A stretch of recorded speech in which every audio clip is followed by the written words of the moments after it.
Hello! Ever been confused about discipleship? Jesus had how many? 12 disciples? He lost one, then he added one, and ever since then the church has grown through discipleship. So today we're going to talk about 13 misconceptions related to discipleship, and this is a true chopping block coming off of Dave's great talk on relating to disciples or relating to discipleship. So welcome to the chopping block. Welcome. Yeah, so we've got a number of different items that we weren't able to address during that teaching. Hopefully this will be helpful to you. There's some reasons, I think, why many of us are confused about disciple making and discipleship. So historically, discipleship, it started out, that was the main missions and equipping vehicle of the church. Right from the get-go, they followed Jesus' commands, but very quickly they started letting go of disciple making, right? And so a lot of that had to do with, heresy and false teaching was creeping into the church. But very quickly they started kind of locking down on this stuff. Started making a lot more hierarchical, centralizing power, more in leadership. And so when that happened, increasingly so, every member a minister, every normal Christian being a minister of the gospel kind of got lost. Yeah. Right? And so it makes sense that very quickly, about 2,000 years ago, if disciple making got lost, it would make sense why a lot of folks are confused about it. Mm-hmm. And with some notable exceptions, throughout history, the church has largely left discipleship and disciple making on the wayside, along the wayside.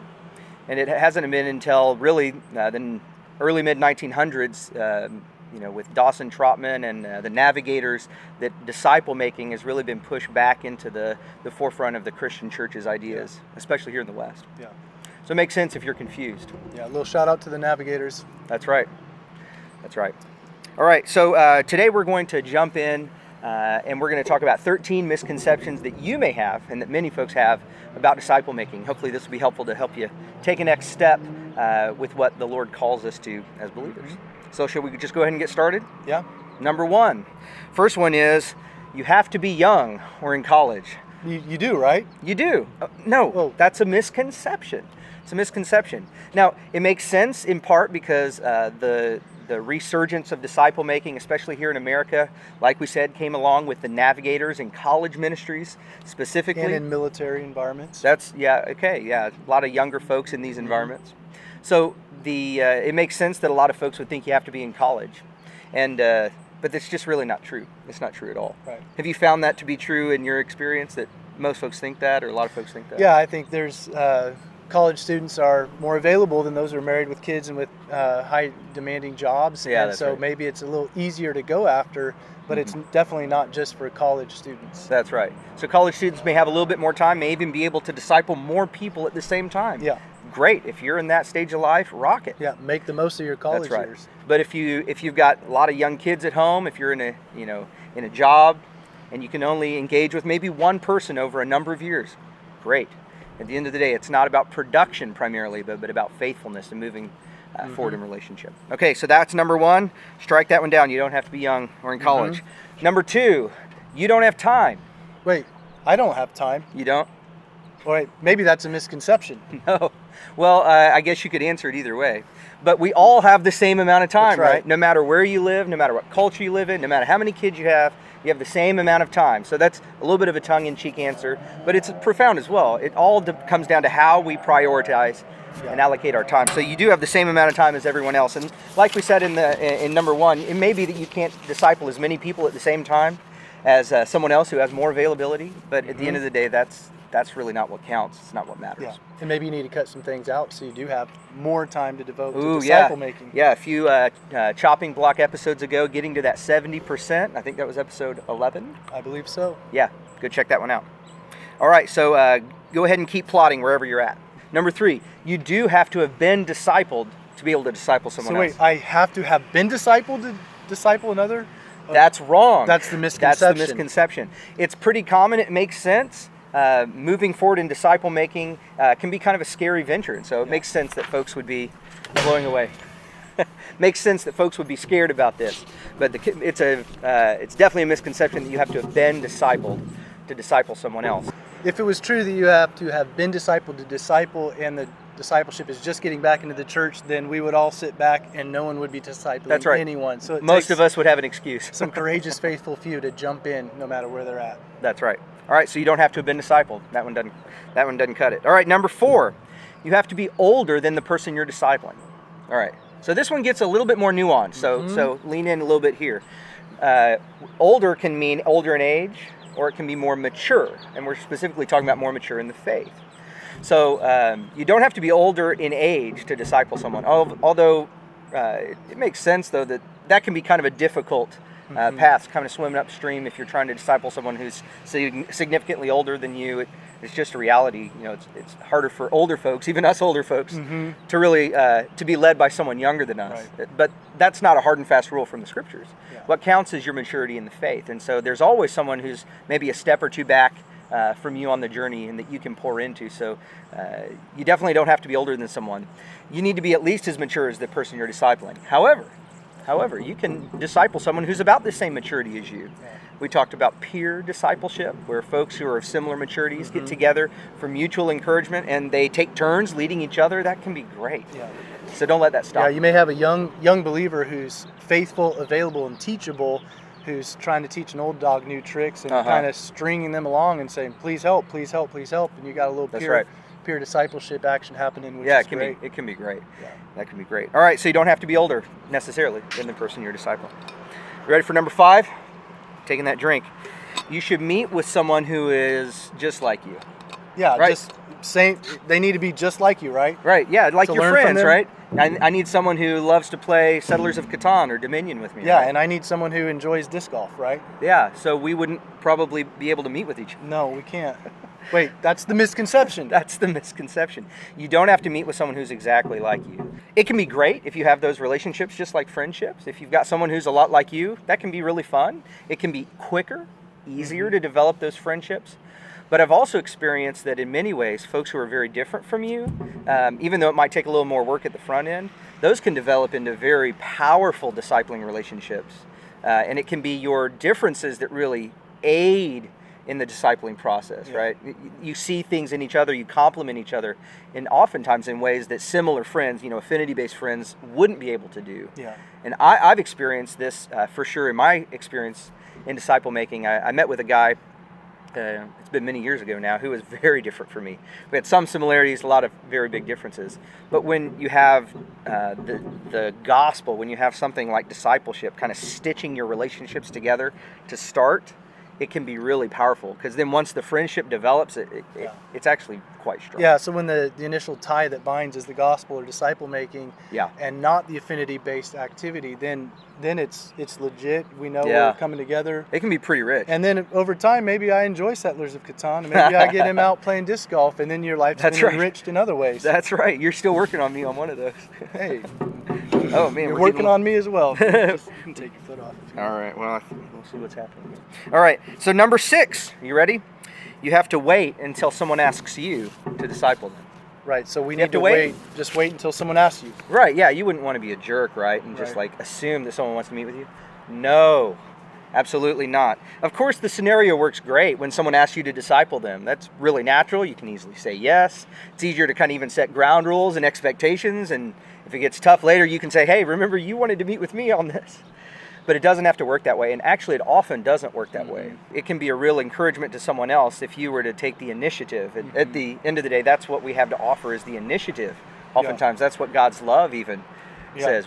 It takes the initiative. It takes a little extra risk, right, to initiate with someone. Hey, would you like to meet together for discipleship? We love because He's loved us first, so we've already been initiated with because of Christ's love for us. So the burden's on us to initiate. And when you initiate, even if someone's not available or they say no, that's fine. It's still success because you've taken a step and you've risked. And chances are they're probably not mad that you asked. That's right. They're probably initiate blessed. Again. Mm-hmm. All right, next one, number 7. You have to be naturally extroverted and super excited about this for it to go well. So discipleship is for extroverts. Introverts need to find something else? That's right. Well, I experience this pushback sometimes, whether explicitly or implicitly.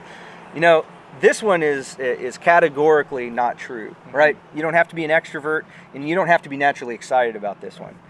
We know that it's a call by God on all people. Jesus told all of his disciples, make disciples who make disciples. So in some ways, extroverts might have a leg up. It might be easier for them to get started. But in my experience, introverts often have some of the tools more naturally that are required to kind of keep the thing going for the long haul.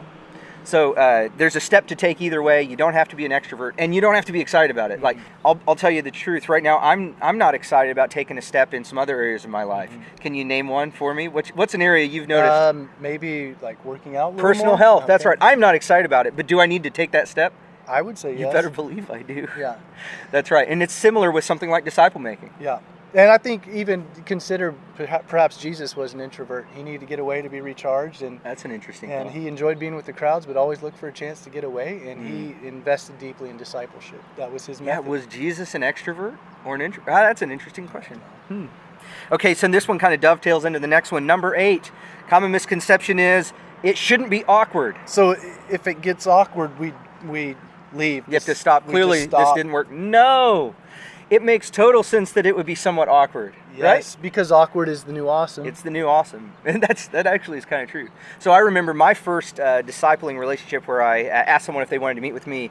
I dragged my feet for months and months and months. I was afraid. I was scared that it was going to be awkward, that I wouldn't know what to do. And once I finally asked, his name was Kyle, if he wanted to meet with me, it was a little awkward even in that moment, but it wasn't too bad. He said yes. And so I remember our first meeting when we started meeting, it was slightly awkward. I told him, I'm not quite sure what to do. And he said, me neither. And it was a little awkward. And I think I said, this is a little awkward. And he said, not too bad. Yeah. And so we pushed through it. And very quickly, just admitting the awkwardness made it go away pretty quick. And then we kind of started getting into a rhythm, and the awkwardness left pretty quick. Yeah. That could be as simple as, hey, maybe we should read the Bible. That's right. And after you read it, do you have any thoughts? We can pray. Now, the awkward came back in at parts as we would push into real life in each other's lives. We would push into stuff that we didn't necessarily want to go into easily. And so there was some moments of awkwardness, but it was really good awkward. It was this is definitely the thing we need to push into. And so that doesn't have to be a bad thing. If you think about it, most things we do in life that are worth it have their moments of awkwardness. That's right. Dating, marriage. Yeah. That's right. Growing, stretching. So. Yes, that's right. Okay, you ready for number 9? Number 9, you have to meet in a coffee shop. Yes, with a Bible, pen, journal. That's right. And it has to be coffee. There should probably be Christian music playing on the speakers too. Yes. No. Absolutely not. Misconception. Misconception. We're not even in a coffee shop right now. Can you tell folks where we are right now? We are behind Flint Hills Discovery Center, up the little path, and there's a space up here. No one else is up here. There's plenty of tables and chairs. It's beautiful. Weather's great. Beautiful overlook Manhattan. There's even some car sounds in the background, which would be ideal to give you a little bit of verbal privacy. That's right. And you can bring your own coffee or drinks or food or whatever up here, and this would be a great spot to meet. Right. You don't have to meet in a coffee shop. However, there's a reason that some folks think that. Many folks work or don't have a whole lot of availability, or there's a lot of kids screaming at home. So if you can get away, a coffee shop could be great. It could be ideal. So don't toss that one out just because it's a misconception. However, for some folks, many other things can work differently. Lizzie shared a couple weeks ago when we preached on this, when we talked about this, she shared how her first disciple-making experience was going grocery shopping, I think she said. And that was great. Great conversations happened as it went. That's awesome. A lot of folks go for a walk or a run. I've done that. Yeah. More the walk than the run. I probably should go for the run. It's harder to talk about. What are a few other spots that you've seen? Well, I mean, finding a public space that's available and free is good. There may be a space in your church that has set aside to meet. Or your home. In your home, yeah. I mean, really anywhere where you can have a meaningful conversation. That's right. I will say, if you do meet at a coffee shop, I'd encourage you both buy a drink or something to support the local business. We don't want to be those Christians who show up and don't patron the the establishment. So be a good steward, be a good enjoyer of the local business. Good. All right, so it doesn't have to be at a coffee shop. Get creative, see what works. All right, a few more. Number 10, you have to be very mature in Christ. You have to know a lot and have your life together. What do you think on that one? If that is true, then a lot of us are sunk. Including probably more folks than you would believe. Yeah. That's right. You don't have to have your life together. You don't have to know a lot of Bible. You don't have to be very mature in Christ. In many ways, jumping into discipleship wherever you're at can be actually a boon to your own growth. Yeah, absolutely. As you meet with someone, things start to get real, and you got get the sense sometimes, oh, I need to get serious about some of this stuff. It can be great. A phrase that I've heard before that's been helpful is, you can always share what you know with who you know, and you can go from there. Yeah, and a lot of times people like to follow those who are leading with a limp. And so if you try to come across, if you have it all together, that's really hard to follow, and it's off-putting. So let people know your weaknesses and express that you need help too, and lead with a limp. I like that. That's right. That's how Jacob led. That's right. So be okay to say, I struggle with that too, or I don't know.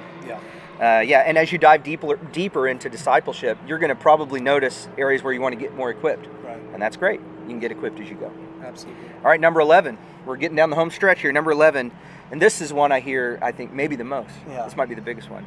Nobody would want to meet with me. I don't have anything to offer.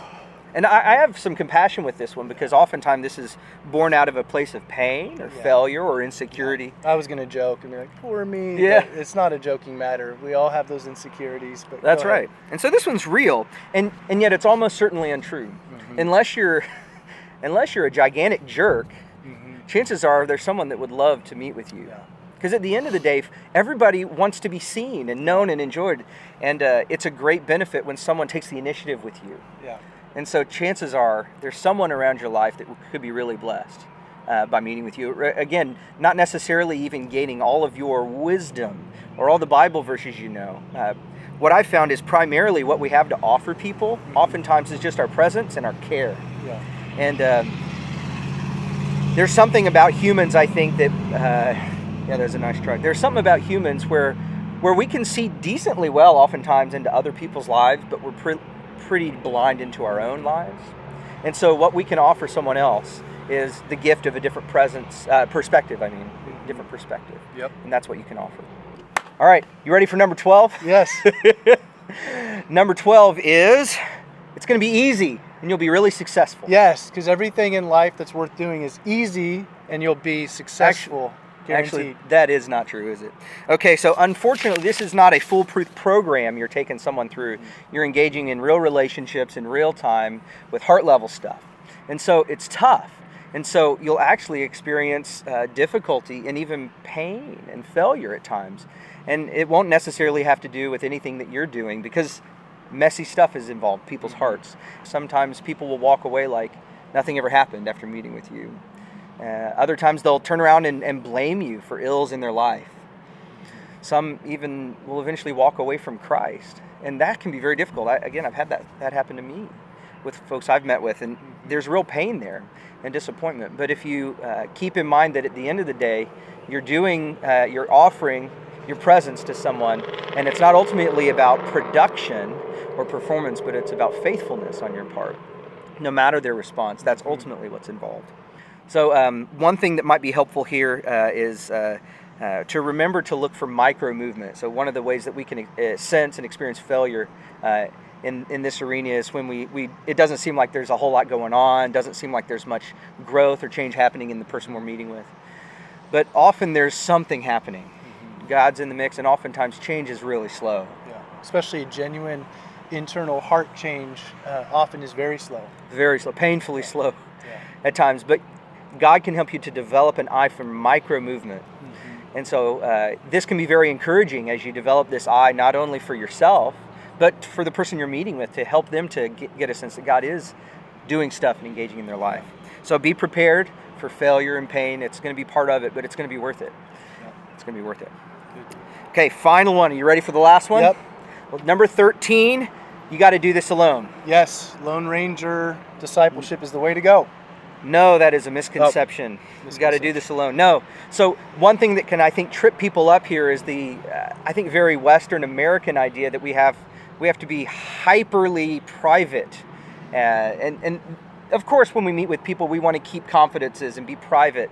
We want to keep the circle of things as small as possible. But there will be times when you need help. You need to know what to do. Someone will share something or something's happening and you need some help. And so when it comes to that, you'll ask for permission. And oftentimes you'll start a discipling relationship with this understanding. You'll ask permission to talk to leaders like Ben and me or others, your life group leader, to get help. Because at the end of the day, you want their good. And it's about the body building itself up in love. Not primarily about privacy. Yeah. A lot of traction can be made in that one-on-one discipleship relationship, but everyone needs a team around them. That's right. And we need a multitude of counselors.